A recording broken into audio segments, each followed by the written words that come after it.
And we're incredibly fortunate to have Nikku Madhusudan here, who led this work, this Hycean project, and who will talk with us now about this new finding, and then a different perspective on the data from Jake Taylor will follow. Madhu, who was here, if you'd like to come up. Your name take's here anyway, so it's thank you, Madhu.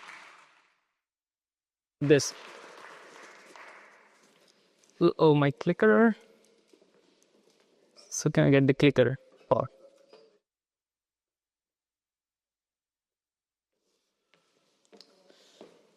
Hello, everyone.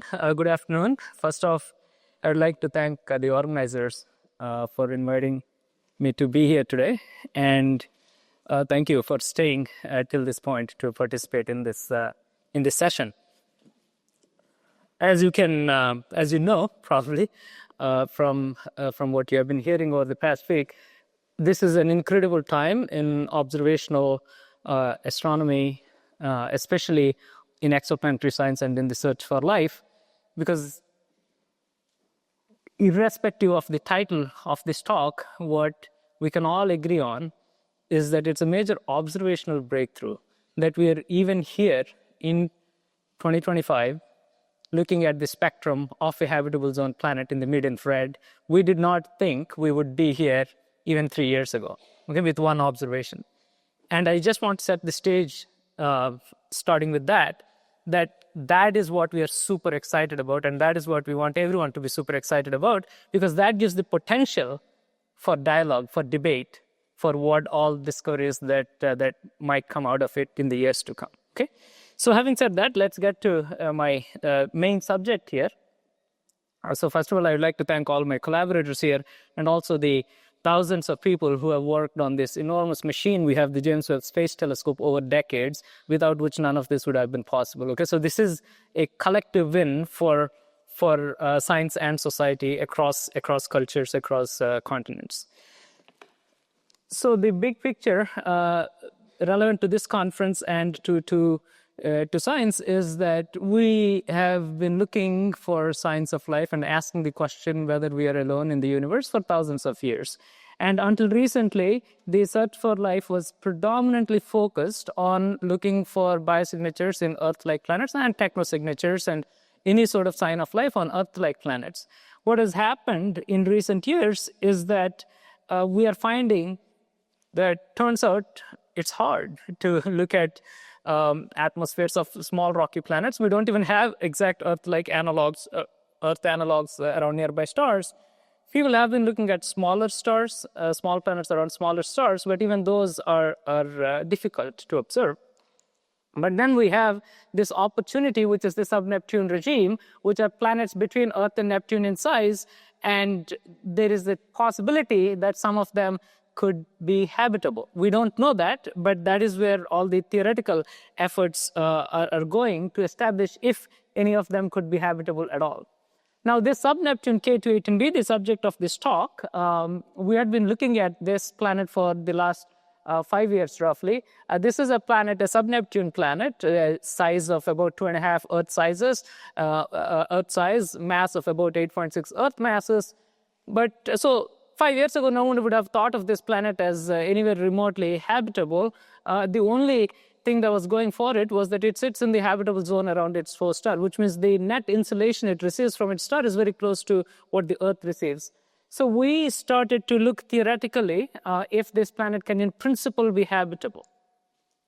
So at that time, this was, these plots are not appearing here, the posteriors, but that's not the most relevant part here. So 5 years ago, there was a spectrum of this planet measured with the Hubble Space Telescope. You see that little blip, and there was a lot of debate what that blip was due to. Some said it was due to water vapor, some said it was due to methane, some said it was stellar activity. We didn't know.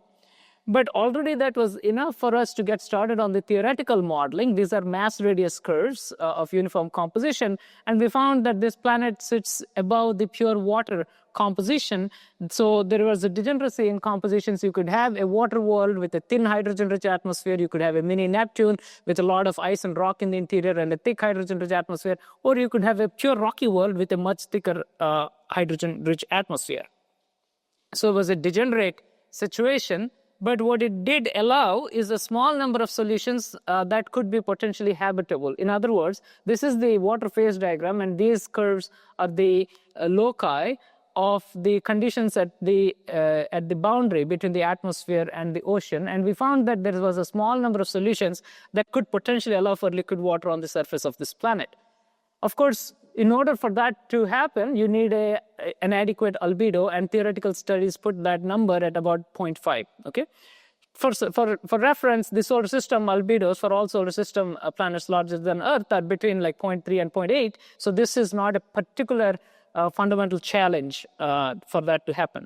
But it is still a theoretical constraint.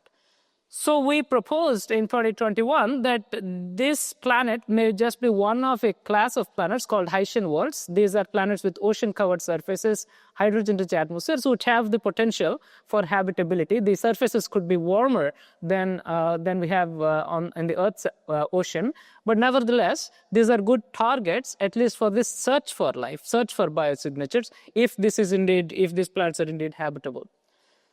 So we went ahead and proposed for JWST observations, and we got time to look at 3 transits of this planet. This is a transiting planet with 3 different instruments, 2 in the near-infrared. This NIRISS and NIRSPEC are the near-infrared instruments between 1 to 5 micron, and 1 MIRI instrument, which is what we just observed, between 5 to 12 micron.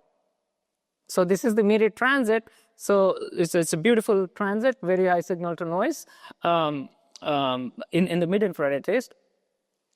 So just to give you a sense, this was from 2023 already. You saw that little blip that we got with HST in 2023 when we observed the near-infrared observations with NIRISS and NIRSPEC. This was the spectrum we got, and you may be familiar with this result from 2 years ago. And that was already a major breakthrough because that was the first time we were able to detect carbon-bearing molecules in the atmosphere of a habitable zone planet. Even with just that very first observation, it was a huge deal. But at that point, we were already saying that there was some tentative sign of this molecule DMS in this spectrum, and it wasn't inferred at very high significance at all. It was very, very tentative, less than 2 sigma for the most part. And the reason we were not able to infer that molecule robustly is because it is degenerate with other molecular features, especially methane here and CO2 here. It was buried under those features, so you couldn't see it clearly. So then we went ahead and did our present observations, and I just put a slide here for atmospheric retrieval. This is basically how you extract the chemical information from the data. You have an atmospheric model, and you use a parameter estimation scheme to extract the atmospheric properties. And we went ahead, again, these posteriors are not showing very well, but these were the posteriors from already 2023, where with retrievals, we were finding CH4 and CO2 peak distributions, but DMS was not very well constrained. You can see these tails go very unconstrained. So with the new data, we were looking for independent line of evidence for either of these molecules, for DMS, but also several other molecules. So these are showing you several molecules which have features in the mid-infrared. Now, the importance of the mid-infrared is that it's got several strong features of biosignature molecules, potential biosignature molecules, including DMS, but also DMDS, dimethyl disulfide, both of which have been predicted to be biosignatures here on Earth, certainly for Earth-like planets.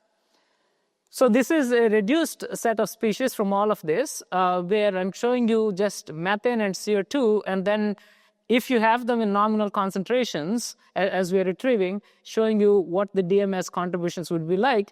The bottom line here is that the contributions from these molecules at the abundances we're retrieving with the new data overwhelm the contributions from even methane and CO2 we had previously. Okay, which means this is telling you that they're in principle observable. So with our previous observations, we said it's H2-rich atmosphere, as we had already had hints for before, with these abundances, significant abundances of methane and CO2, non-detections of several molecules, marginal evidence for DMS, and evidence for clouds and hazes as well. Now, I'll cut the long story short here for the chemical probes in the sense that the only way that we could find to explain all the chemical abundances that we measured from previous observations, even to this date, is one where you have actually a Hessian world scenario, an ocean with a thin hydrogen-rich atmosphere. We said that at the time. Again, in Q&A, we can go into the details if people want how we make that inference.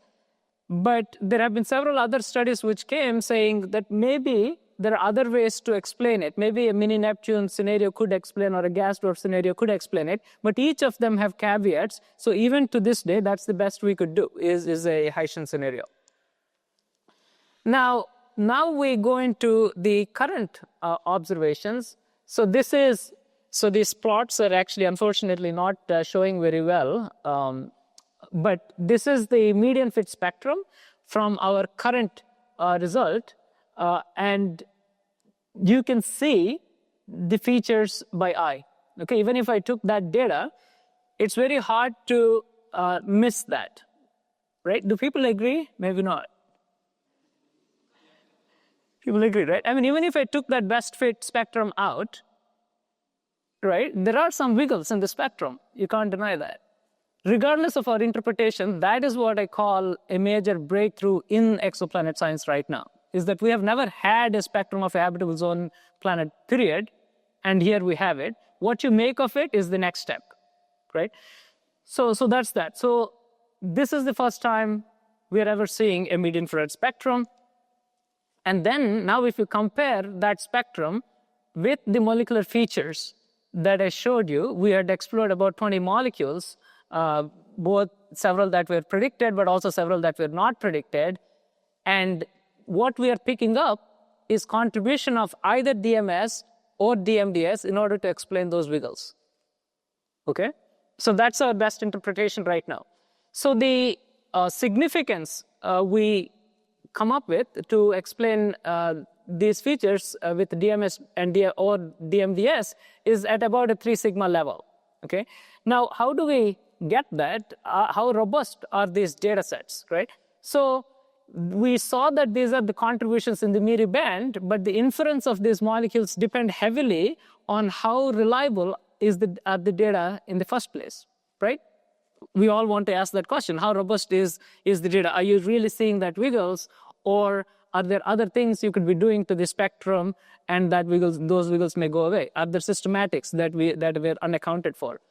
So a 30-second anecdote is that usually for these kinds of data, these kinds of papers, our turnaround time is a few months. In this data set, we spent about 3 times that, 2 to 3 times that time, and most of the time went into trying to get rid of the signal. Okay? That was our first goal, is to get rid of the signal, not the interpretation. So we went through this long journey of using multiple pipelines built from scratch by 2 independent individuals. And when we plot all the spectra at the end of it, doing completely blind analysis, they stack on top of each other. Okay, so that's one good test. But even within each of those reductions, there are various things you can do in your pipeline, all the way from data reduction to from the raw pixel level data to your final spectrum. There are a lot of things you can do. And we basically checked every single of those assumptions and permutations, combinations you can do. And I'll just run through a few here. So for example, nonlinearity correction at the pixel level, if you use different means, you see that you still have the rough features sustained, right? Same for like how you do the binning, how you do like the initial ramp in the light curve, how you correct for that. All these variations we tried, you still see the signal. And the litmus test is that I'm not showing you the models in any of these cases. I'm just showing you the data, and you can still pick up the features by eye in all these cases, right? So same for limb darkening and so on. And then I showed you this little point about atmospheric retrievals. Then we do the atmospheric retrievals. We first do it for 30 plus parameters, and then we build a constricted set which has the highest evidence amongst the models we tried, and then we pick up this molecule DMDS. But then, is it robust? We remove DMDS and see if we pick up anything else. We pick up DMS. We remove DMS and then we see, do we pick up any other molecule? We don't pick up anything. Okay? So you go through this systematic procedure of very rigorous testing to see what are the molecules you can pick up. Now you could argue that, but there are hundreds of molecules known on Earth. Why don't you try all of them? I can assure you we will. But science doesn't happen all at once, right? You go in steps. So this is the best we could do. Someone else can try it. We will also try it. But current state of the art, this is the best.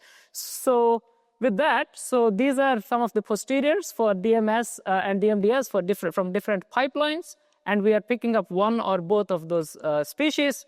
And then we did atmospheric retrievals across all those permutations and combinations I was showing you of data sets. And we're picking up consistently across the board this one or both of these molecules at a 3 sigma level. So personally, I'm quite satisfied with the signal we are seeing. Again, as I said, there could still be a molecule out there we may not have tried, but that is science. We just have to contend with what we can do currently, and we are open to debate on that. We also did other things for the robustness of analysis, which I won't bore you with, but we can even tell you which exact data points are contributing how much to our interpretation. You should read the paper. There's a lot of detail on that. And I can safely say that this is the most robust analysis ever done for any exoplanet in the Miri band, not just for this planet, any planet, including for hot Jupiters. So with that level of confidence, we are happy to say that we have tried to search for an independent line of evidence for any of these molecules, and this is what we're picking up. Okay? So in summary, here's where we are getting to a very profound result here, that we are for the first time seeing the spectrum of a habitable zone planet. That's a big win for observations itself, but we're also seeing the potential for detection of a biomarker. Now, I say potential because there are many ifs and buts there, right? So we want to make sure that this molecule is robust, and we want to make sure if it is due to biological activity, but that's what we are seeing. So I think this is a major advancement. Now, a lot of people ask me, so what does that actually mean? Well, I want to be really cautious and skeptical about the DMS detection, because what it means is pretty out there, in the sense that we are seeing the abundances of these molecules. If it is true, if the molecules are actually there, we are seeing abundances of 10 parts per million or more. Okay, on Earth, you see these molecules solely from life, but at a part per billion or less. So this is thousands to tens of thousands higher than activity than what we are seeing on Earth.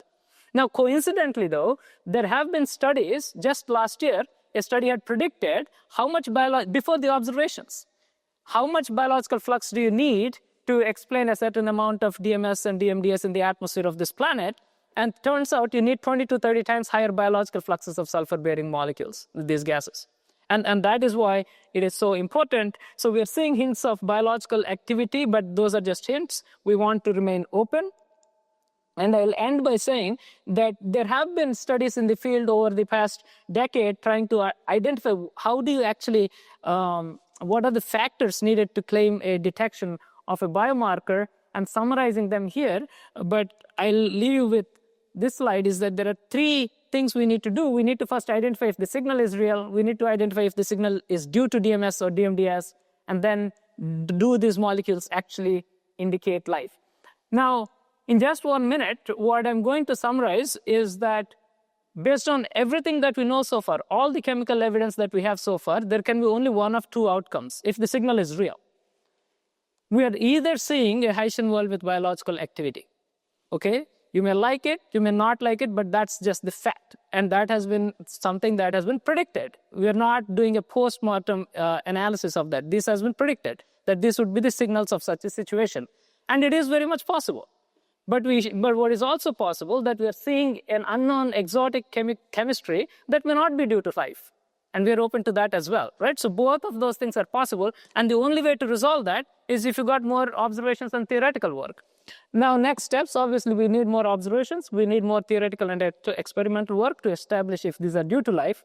But what we also want to make sure, in terms of just science communication, uniform standards in the field. I'm just putting one example here, just from just last year, also with JWST, with exactly the same instrument we are using here, This was a NASA press release saying Webb detected quartz crystals in a hot Jupiter, right? So fair enough. But if you actually see what is the significance of the quartz crystals, you can read this paper, it was 2.6 sigma. There is nowhere in the press release which says what 2 sigma means, how robust that is, or how important that is in terms of a statistical significance, right? The result here we are talking about is a 3 sigma result, and we are not even saying that it's robust. We are not even claiming that we have detected it. We're saying we have to be careful, right? So the standards are not the same. So I think as a field, we have to apply uniform standards for whatever we are seeing, right? So there are other examples like that. There are, when people quote sigma values, there is another, this is paper just few days before our current result, and you can see the wording here. We detect H2O, 3 sigma, as well as a gray cloud deck, 1.9 sigma. That's not a detection, right? There is nowhere in our press release that we call it a detection. We are saying potential evidence, right? So this as a field, I think we should all get used to for how we quote these things. And Jake is going to talk about his own paper that came just this week on how you assess whether these things are real, whether the signal is real. In this work, and I would like to discuss this with Jake again, is that so with a flat line, he finds this is the fit to the flat line. And then he finds with a Gaussian model, that is the fit. And the Gaussian model is preferred over the flat line at 2 sigma, right? So we'll get into this. But to me, this is very good. We need to do exercises like this to assess from a very rudimentary zeroth order point of view. We don't need physical models. Even with unphysical models like these, we want to assess how good you can get a fit. And if that is 2 sigma, then I'm very comfortable claiming 3 sigma with a real model that actually looks for features to explain the data. So that to me is the punchline. That is, if an unphysical Gaussian model can do it at 2 sigma, you expect an actual model which is actually trying to fit those peaks to be more significant than that. So I'm happy that all these things are happening in the field. So I'll conclude with saying that there are 2 breakthroughs that are happening here.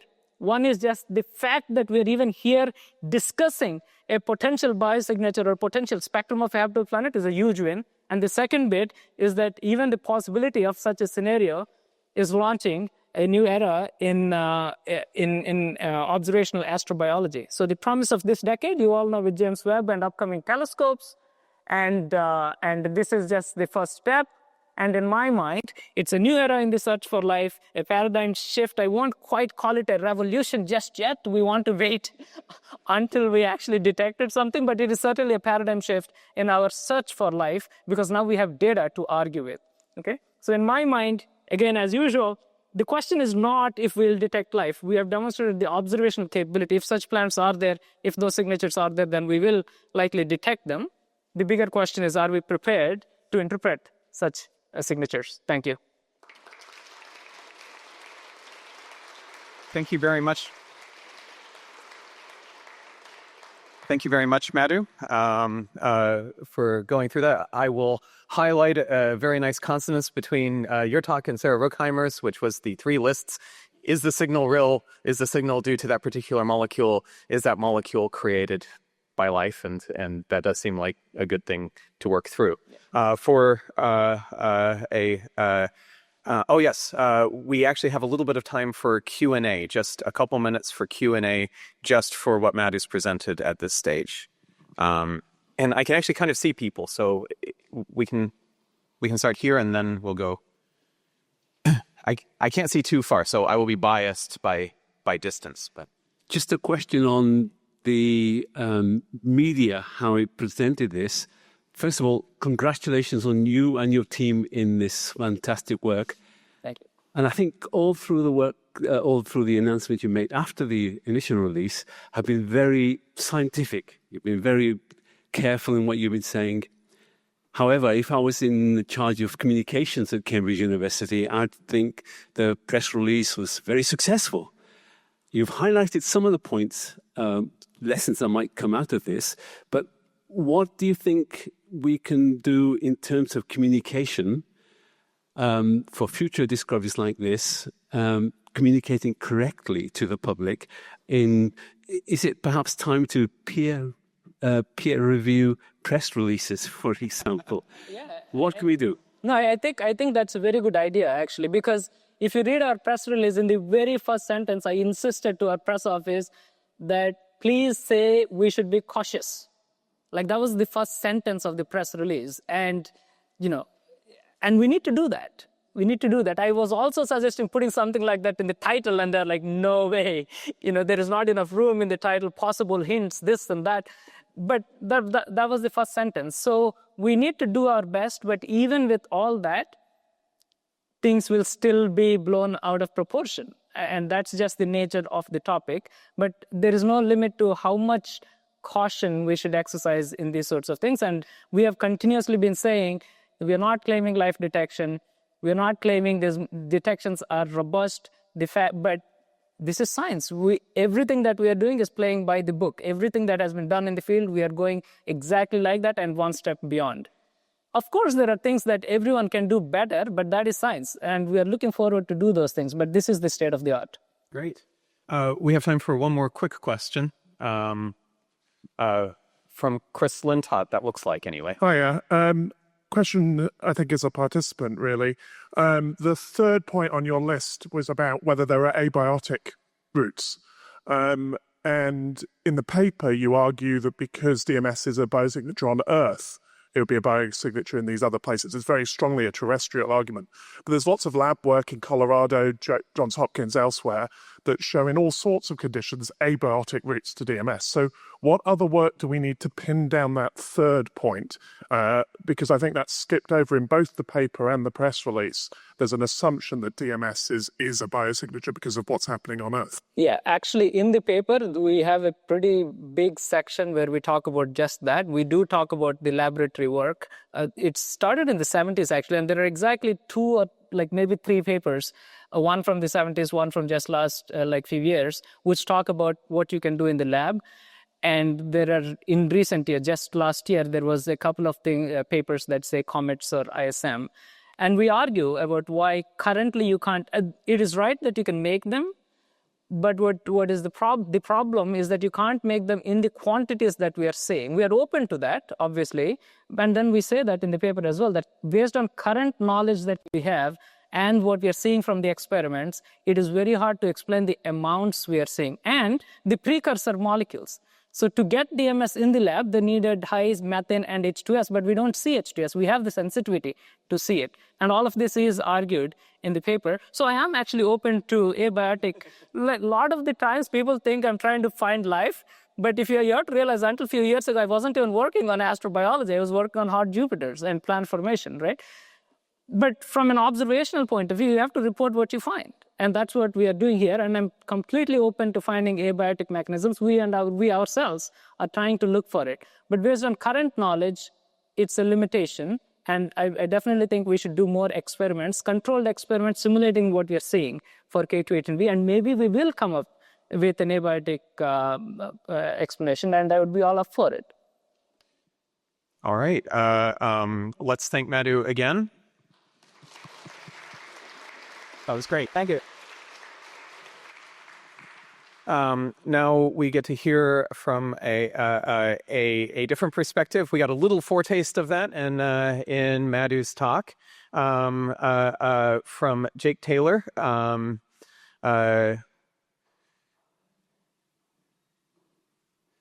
Who might be having some microphone issues. Cheers. Can you hear me? Oh, there we go. Yeah, in your pocket. Yes, please. Off you go. Great. Come up, Jake. Oh, no clap. Oh.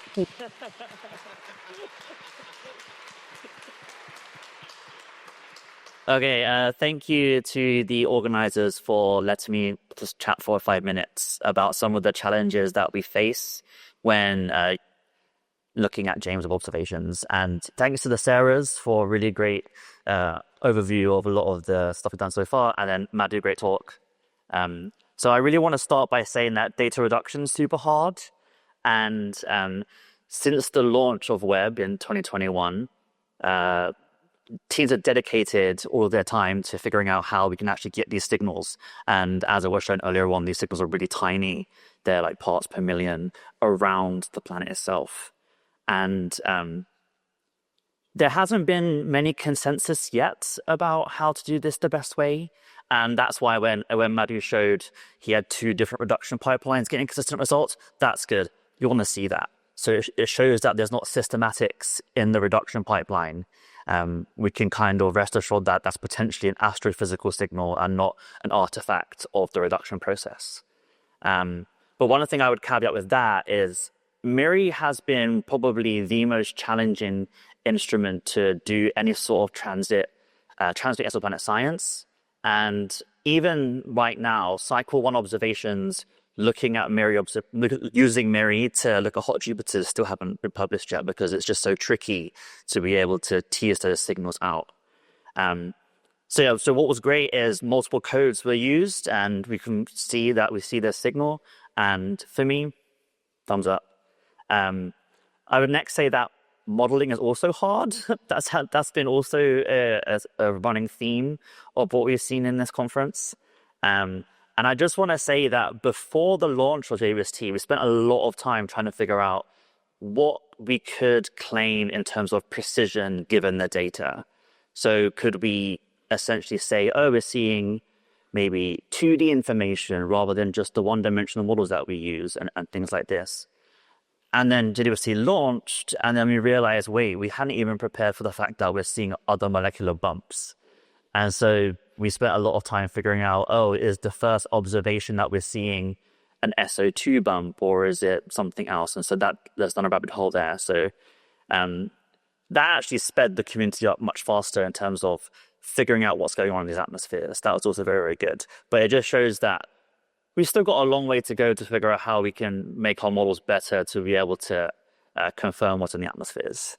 And that was for a hot Jupiter. So these have the biggest signals that we expect.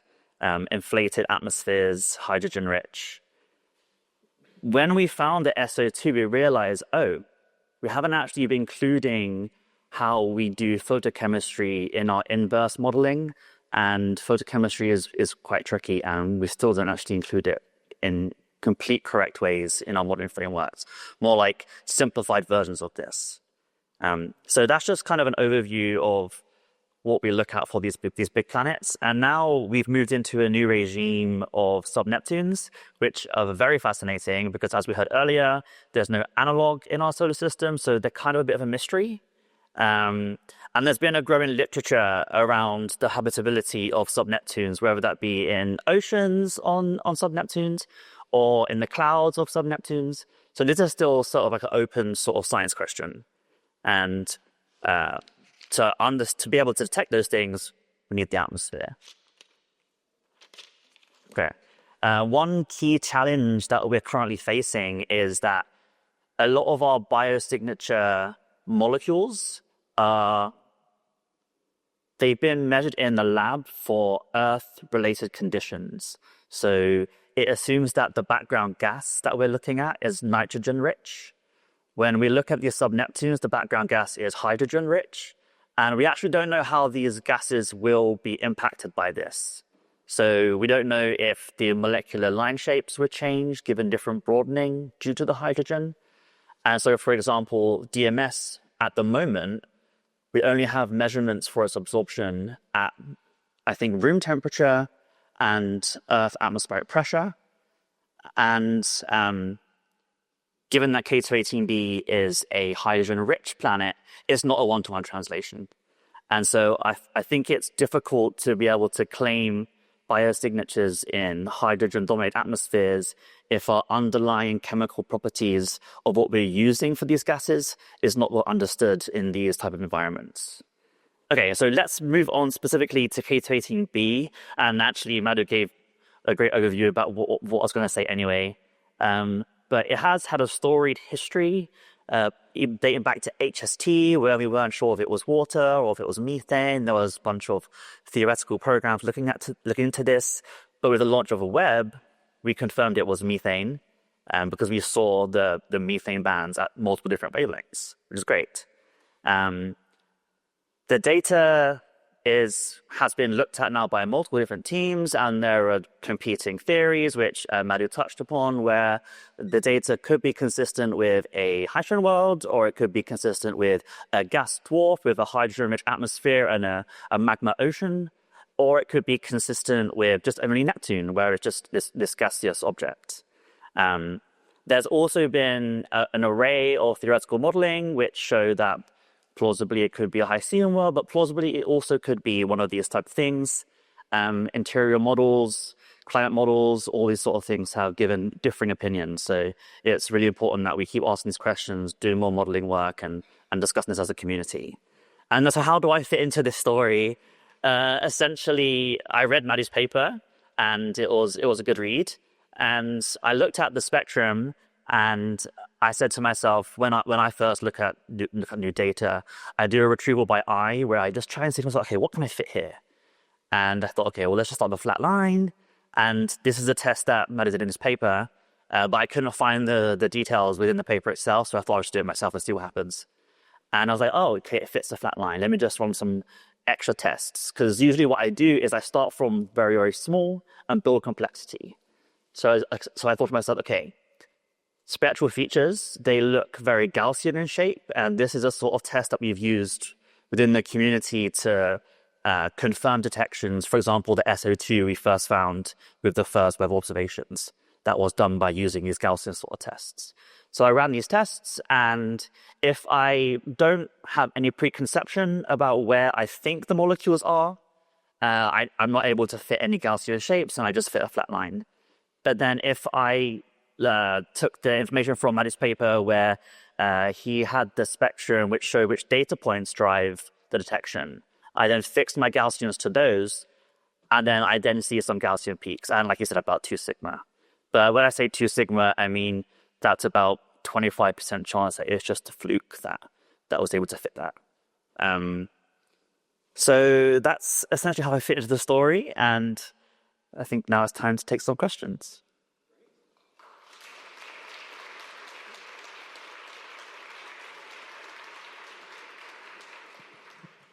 Jake, thank you very much for sharing your perspective. It's a really healthy thing about science to have these sorts of conversations, the sorts of back and forth, taking data seriously and really looking into how it can be best explained. We do have some time for questions. It looks like Jane Erby, thank you. Thank you for these really great talks and discussions.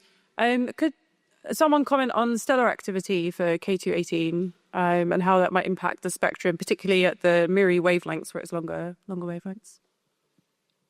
At the Miri wavelengths, it will be less impactful. So we wouldn't expect to see signs of stellar activity. One of the other analyses of the data have hints of stellar activity in the nearest observations, but more of data would let us know if it's actually that's the case. But it is an M star, so.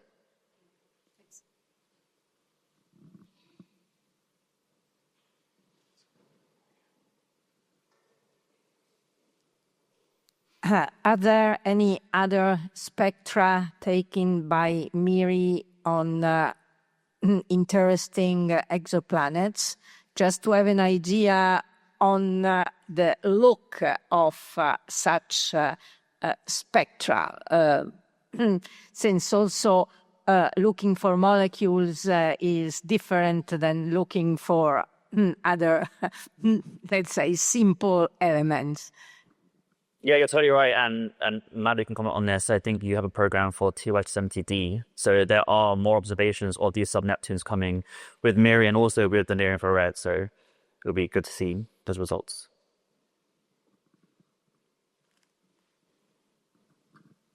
Hi, Jake. Thanks. Can you go into a bit more detail on like the Bayesian evidence that you have for all the different fits that you did to the data as well? Just because the impression I got from reading the paper was that, I mean, the flat line was more preferred than a DMS detection, which I'm not sure I got from your talk. Yeah, so the Bayesian evidence that I find is just based on my models on my priors. And essentially what I find is that in terms of Bayesian evidence, I support a flat line over my Gaussian modeling. What would have been nice if I had more support for the Gaussian modeling, because then that would have given good indication now we are seeing some form of spectral features. But what my tests show is that a flat line is consistent with the observations, and in terms of also chi-squared values, and so essentially most of the tests that I ran would be conclusive of we don't have the signal yet to determine if there is spectral observations in this region, and so I'd advocate for more observations in this region to really confirm if we can get to see if those features remain. All right. I think that we'll stop there, and we will now transition into a brief discussion between Jake and Madhu, where we'll be sitting in comfy chairs. All right. Great. Can I sit here?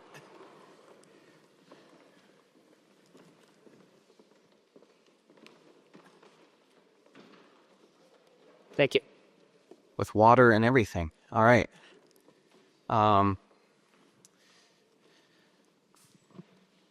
So I think that we can now get started. I think the best thing to do is just first to find out, Madhu, if you have any questions for Jake, and then I'll ask Jake if you have any questions for Madhu, and then we can start into the discussion. No, I think I know what Jake is doing. So Oh, great. okay. I was going to say, I don't have any questions directed at Madhu either. I think. Well, I don't have any question. I just want to make a quick comment to the last question that was asked about the flat line, because that is a very interesting question. How good is a flat line, right? Because if you read our paper, we did that test, right? Just as Jake did. You have a flat line. Yes, it can give you a chi-square close to 1.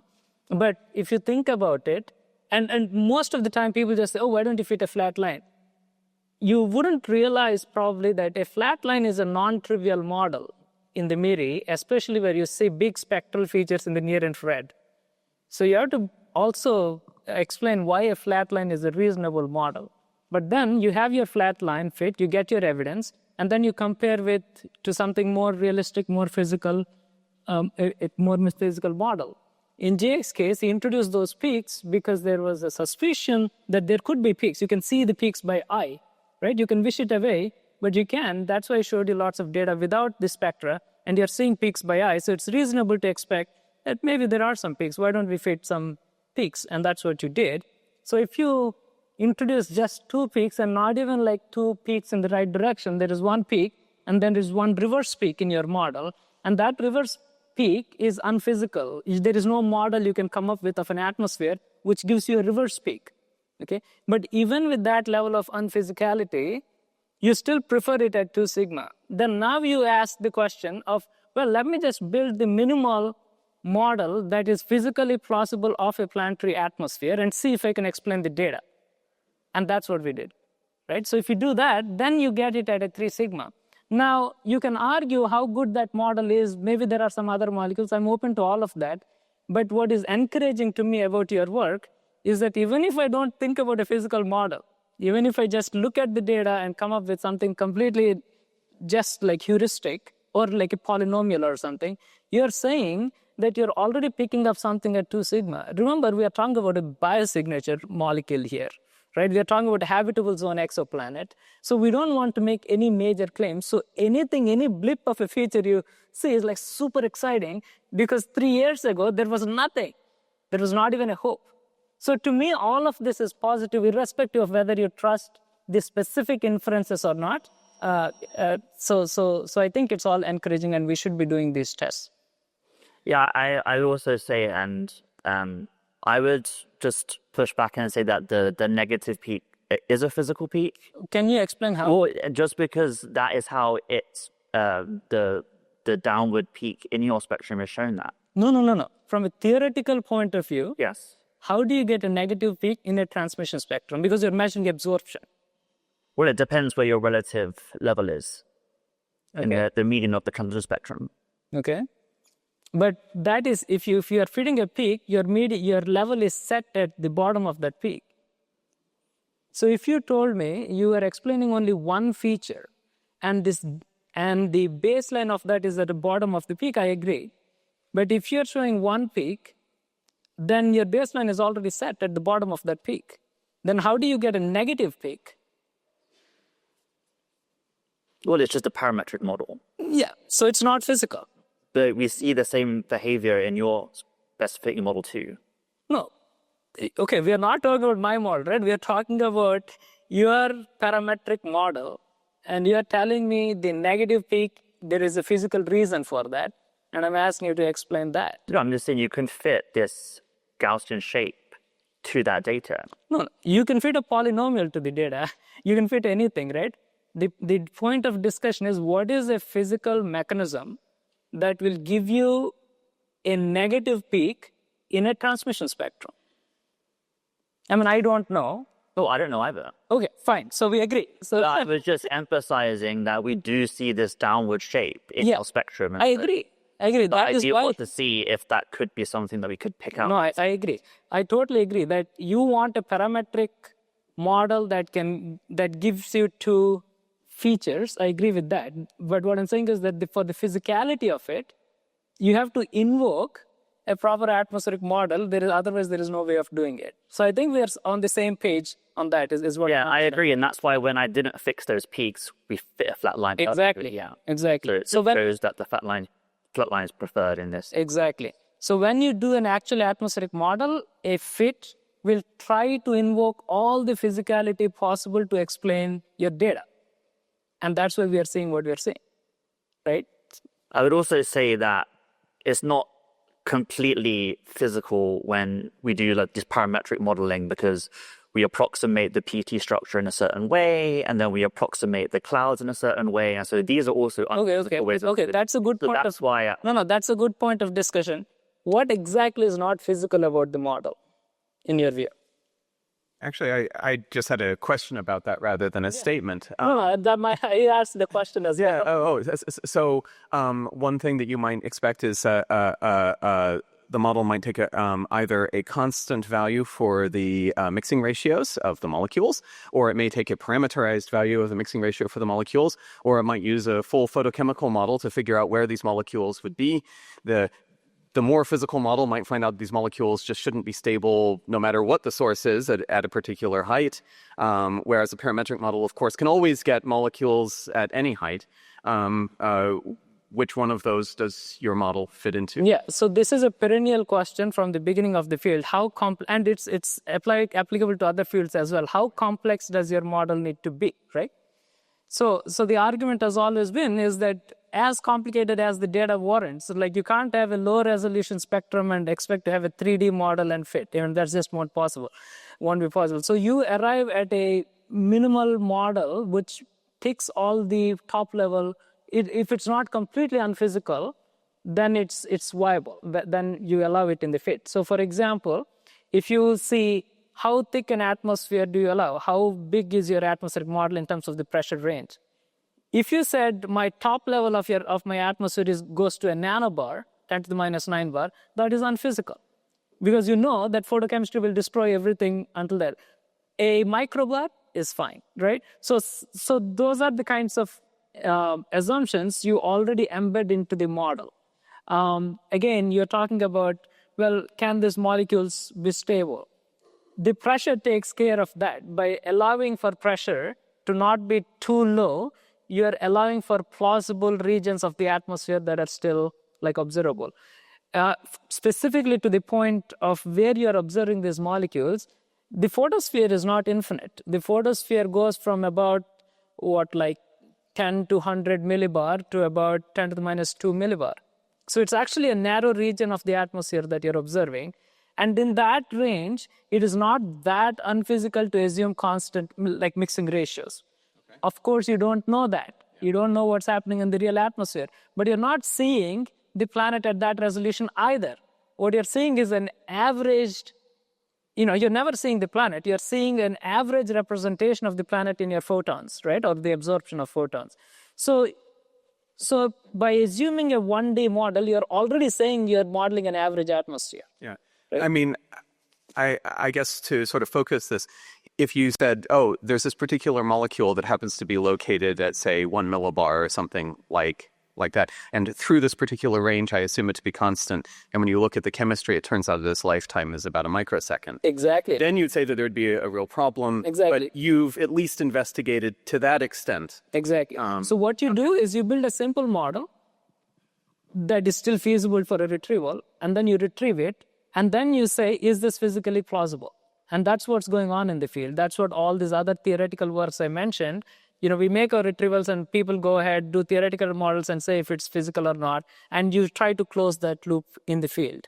In the paper, you actually do a more complex model first. Sorry? In the paper, you do a more complex model first. Yeah. And then make it simplified. So why did you go for that approach rather than a simplified up? That's a very good point, because when we are in serendipity territory here, right? This is cutting edge science, as cutting edge as it gets. We have no clue what these atmospheres are like. We're seeing the spectrum for the first time. What do? Right? You don't know anything. So what you do is you maximize the number of things you look for. This is a clear strategy and happens in other areas of science as well, especially in technosignatures research, right? You look for everywhere you can. So yes, in principle, you can look at infinite molecules wherever you have cross sections, but realistically, you have to stop somewhere. So we took all the molecules that have been predicted in the literature, maybe like order 10 for this particular planet from various theoretical calculations, and we doubled it. Let's go even beyond that. So we looked at 20 molecules. We didn't pick up anything. We picked up one molecule. So are all the other parameters justified in the model? Then you do this Bayesian evidence comparison, and you feel like, and you demonstrate it with your flat line, the evidence for your flat line will be better just because there are so many models which will penalize your evidence if you have a large model, just by Occam's razor. So then you do this nested analysis and at the end of which you ask, well, what is the model that I absolutely need that is practical? So you include molecules that you have seen before, methane and CO2 that we had inferred before, that is reasonable to include. And then these are some of the molecules that the retrieval is picking up in our initial analysis. So that is the model you end up with. I do want to get to an opportunity for the audience to be able to ask questions, if it's okay. I'd just like to ask one other sort of question, which is maybe more of a philosophical question, but something I'm very, very curious about. If it turns out, as certain models suggest about the albedo of the planet, and maybe there's a magma ocean and various other things, if that became known, that there's no real habitable surface, unless you want to call the surface of Venus habitable or something, there's no real habitable surface, would that affect how you would feel about attaching the word biosignature to that particular gas? And if so, why? That is actually a very good question. This is going along the lines of, phosphine on Venus was a great example, right? You yourself said the surface is not habitable. Would you call phosphine a biosignature? Now, there are people who are trying to send missions to Venus because there is the argument that even if the surface is not habitable, the clouds may be habitable, so it is still a biosignature. I think we are in much better territory here because the planet is actually in the habitable zone, okay? So, it is. And the temperatures, we know that the temperatures are cooler. We know there is a cold trap. We don't see water. So there are many things going for it. Whether you call it a biosignature or not, and if we can ever call it a biosignature, is a subject of debate. And you asked if I would feel comfortable. I can tell you upfront, I have no problem being comfortable with whatever this planet is. So if we think as a community decide that it's not a biosignature, we have other ways to make it, I'm fine with that. But so far, clouds would be another potential location for the habitability if it did turn out that. I'm sure some people will come up with this argument. I wouldn't, and I don't know much about life in clouds, but I'm sure someone will come up with that argument because they have for Venus. That was a helpful answer. Thank you. I think we're definitely converging on a similar idea where we do need to run all these tests and get more data and all these sort of things just so we can hammer home what we're seeing is hopefully a biosignature. Great. Let's Sarah has. Yeah. Sarah Rookheimer over here has a question. Hello. Hi. Madhu, I was just wondering, did you run your retrieval by chance with methane being not a fixed concentration, but a more free-floating parameter, and how did that change the sensitivity and the confidence of detecting dimethyl sulfide now? Methane is methane is there in the model, so we are not picking it up. What I thought if I read your paper that you assume a fixed methane concentration. No. There are a lot of these misconceptions going on. People discuss on forums and so on, and everyone voices an opinion. But yeah, methane is a free parameter in all the retrievals. So is CO2, and so are like 18 other molecules. They're all free parameters, and only in the final model, most of the molecules are not there, but methane and CO2 are still there and are still free parameters. They're still free. Oh, so they're still free parameters. Fixed from the previous, because I thought you found the constant methane concentration from the previous. No. Okay, so maybe I misunderstood that. Thank you. No. We also tried using priors from before on the methane, but that doesn't make any difference because the molecules that we are seeing are overwhelming the opacity. I think the misconception is just essentially to show the contribution plot. Oh yeah, for the contribution plot. As an example, we showed one plot where if you fix methane, what would its contribution be in one model? Oh yeah, that's what I was... Yeah, that's just one model to show the effect of that and to show that it is dwarfed by the other molecules. Great, thanks. Hi. I was curious, actually, along that point, whether you tried fitting the near spec and the MIRI data together, and the nearest as well, to see if it's all consistent. Yeah, so right now, the approach we have taken in this is to maintain an independent line of evidence. We have tried, and we are doing that as well. It's a lot more computationally expensive, and that will come. But for now, we are treating them as separate lines of evidence. And we want, obviously, more observations to get good detections independently, because that will help for the robustness of the argument. But we have done that, and we are trying to be more robust on that front. And just the new near spec data will be really and the new near spec. So the evidence, if there is evidence in that data as well, right? So the evidence can only increase from here if these molecules are actually there in the atmosphere. Hi, thanks for the talk. What would happen if you just extend the nearest spectrum? What would happen if you just extend the nearest spectrum into the MIRI range, or vice versa? Do they look consistent? So I think the white light continuum is slightly different by maybe 100 ppm or so. It is slightly off, but usually you add offset between detectors to account for the white light continuum. But the features, obviously, okay, this is an important point. In the nearest and near spec, you will notice that the features are about 200 ppm amplitudes. In the MIRI, the features are 300 ppm or more. And that is crazy. We never imagined that. And if not for that, we would never have detected these features in the first place. This is why we were very pessimistic going into our MIRI observation. We never said we would detect anything significant in MIRI. And even the TAC said that when they awarded us time, we're not sure quite why these guys want this extra 30% time for a MIRI observation, because it doesn't seem to add very much to the observation. And we ourselves felt that, but it was purely gut feeling just to get the full wavelength range to see if we can find anything. And turns out these features are actually 300 ppm, 50% more than what we see in the near infrared, and that is why we were able to even see what you're seeing. But the continuum is slightly shifted. Yeah, thanks. Sorry. First, could you clarify how central the Haitian scenario is to the interpretation in the paper? And then secondly, we saw from a reinterpretation from Schmidt et al. Recently on the near-infrared data that they were not able to find CO2, and how does the lack of CO2, if we believe it, help distinguish a Haitian scenario from just an underlying magma ocean scenario, especially given, as you know, that the bulk density alone is not going to be very good at distinguishing this, because different combinations of different layers could make the same bulk density. Yeah, I'm very glad you asked that question. This is a very, very central question to the whole argument. I'll answer the first one, which is, the point is, when I mentioned in my talk that just from the bulk density, you have this degeneracy of internal structures. You can have a Haitian, or you could have a gas dwarf scenario where you have just rock and a thick hydrogen-rich atmosphere and some and it has been argued that you could have magma oceans. So a lot of the times you'll see argument that, oh, this planet can also be magma ocean or like a mini Neptune.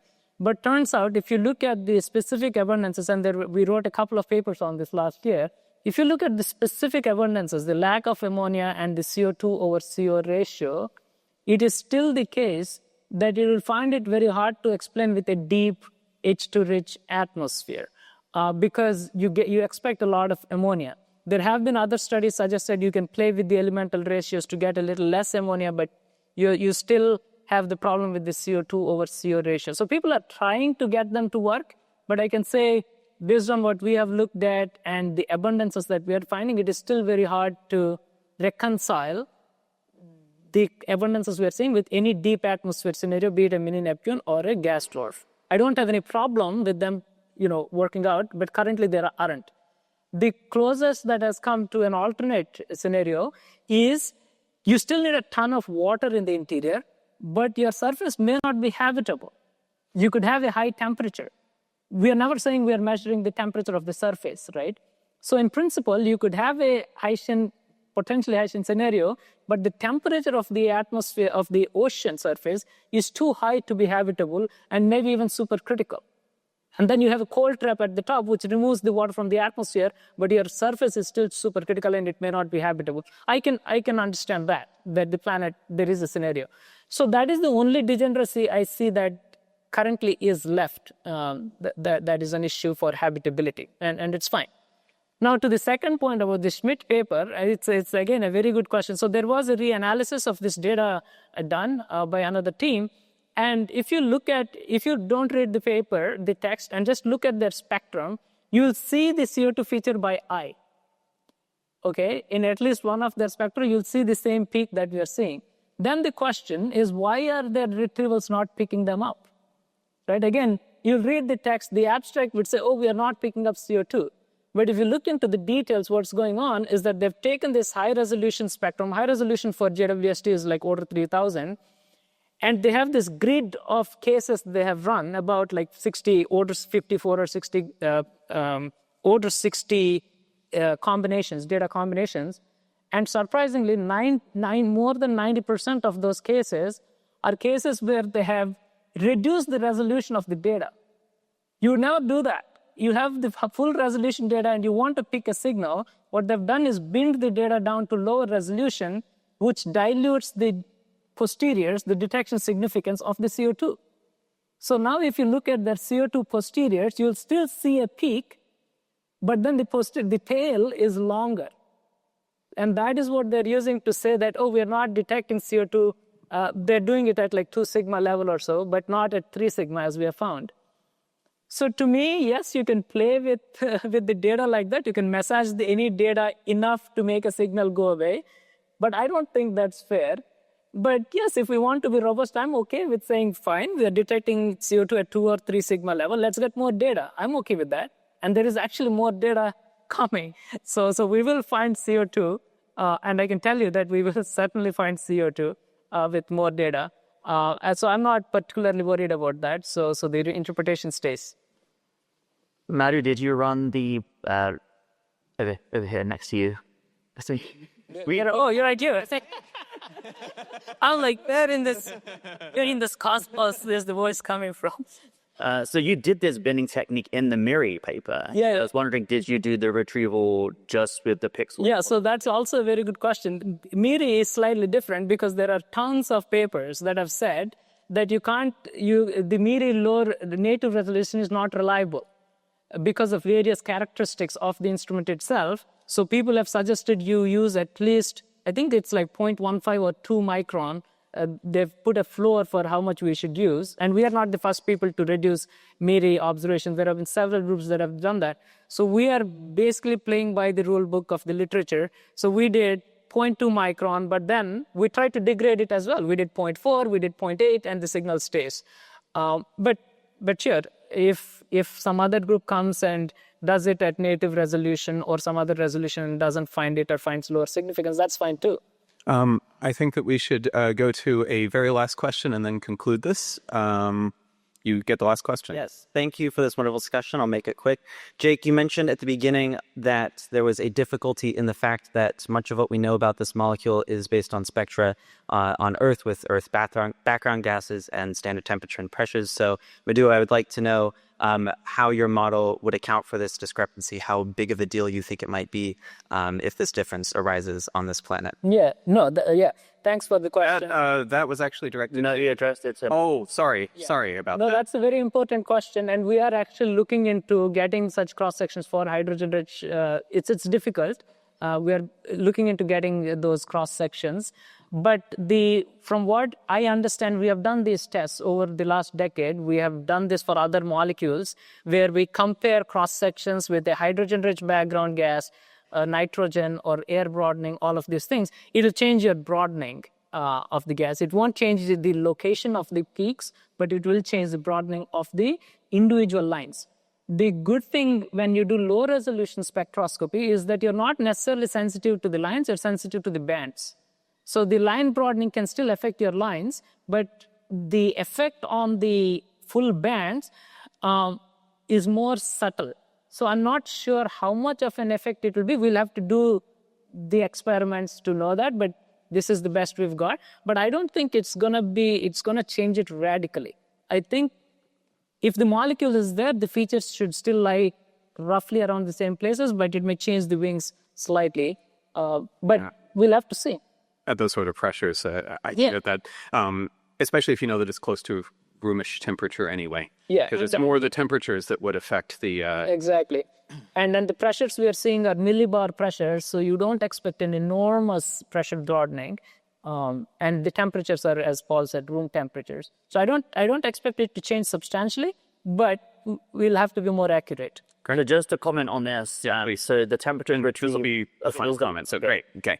So these models are quite complex, and so the abundance is linked to the opacities that you have as a function of pressure and temperature. And so what I predict is the abundance would change if we had a different, a more accurate set of opacities. But then in the retreat temperatures that you find are around 400 Kelvin. And so this is then not adequate for the current opacities of DMS. And so there would be some subtleties between a reanalysis if there was more accurate. Yeah, the error bar on the temperature is like order 100 Kelvin. So it's not too accurate, but I think if we, as Jake is saying, if you get better cross sections, your abundances will be more precise. I think it'll go in the wrong direction that I'm worried about, which is you'll need more abundances, higher abundances with lower pressures, but we'll see what it is. Great. More data, more observations. Can I make one quick comment? You may make one quick comment. I love the discussions that are happening, and we are very much looking forward to all the papers and rebuttals that come up with. I'm actually very much looking forward to the debate. But I think we shouldn't lose the crux of the matter, which for the community is very, very important, which is we as a community and a society must celebrate the fact that we have achieved the capability to be looking at these planets. To me, that is the golden opportunity here. And from all this debate, I hope we don't lose track of that point. Because ultimately, we all want to get to reality. And I said, I basically don't care whether it's due to life or not. But what I do enjoy is the opportunity that this presents for a whole new era of theoretical and observational studies. So I hope we are all on the same page on that. On that, I really hope we are too. It's really exciting that we can see things. Exactly, at all, right? Yeah. All right, let's thank both of the speakers. Thank you.